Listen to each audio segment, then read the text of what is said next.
Hello, in this video I want to share what diplomacy tells us about the dangers of using race and religion for political objectives. I am Dr. Ilangokaruppannan. Please stay on till the end. Your role is crucial too. Recently, several men were arrested for physically threatening customers of a McDonald's outlet in Kuantan for not joining the boycott over Palestine. Have we crossed the red line? To answer this question, let me share some of my observations from my career as a diplomat. In 1997, when I was still serving as First Secretary in the Malaysian Embassy in Bonn, Germany, I received instructions from the Ministry of Foreign Affairs that I was to be cross-posted to the Republic of Guinea in West Africa. My immediate task was to establish the Malaysian Embassy there. The Republic of Guinea is one of those countries that were keen to learn from Malaysia. Its President, General Lansana Conte, was so impressed with Malaysia that he wanted Malaysia to open an embassy there and also to assist them in their development. I don't know why I was chosen for that job. Perhaps it was because I had previously served as desk officer for Africa in the ministry.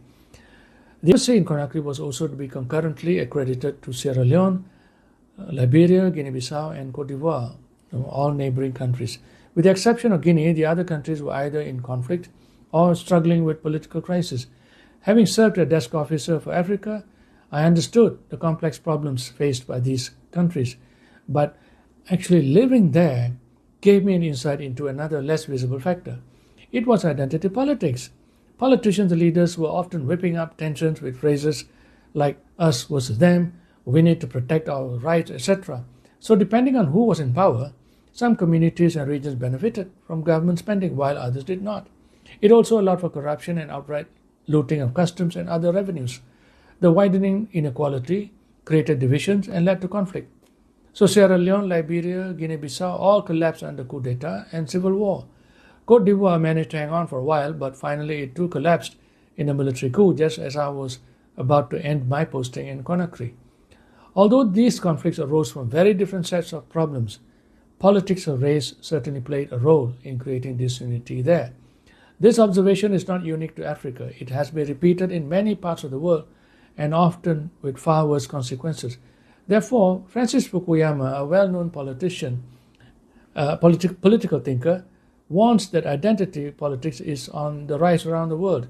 In his book, Identity, the Demand for Dignity and Politics of Resentment, Fukuyama explains that identity politics is often driven by economic disparities and resentment of others.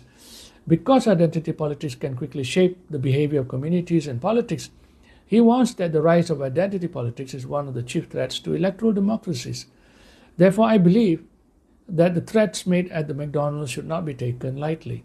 It is good that the police stepped in quickly. When race and religion is used as politics, it can act as slow-acting poison, or maybe like cancer. It won't kill the patient immediately, but it will, eventually.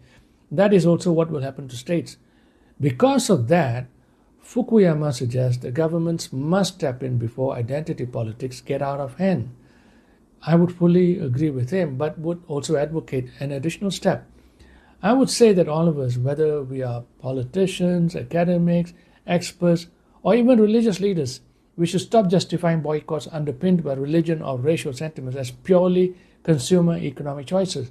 Diplomacy tells us that identity politics is a red line because it can polarize communities in ways that cannot be controlled or foreseen and ultimately endanger national survival. Thank you.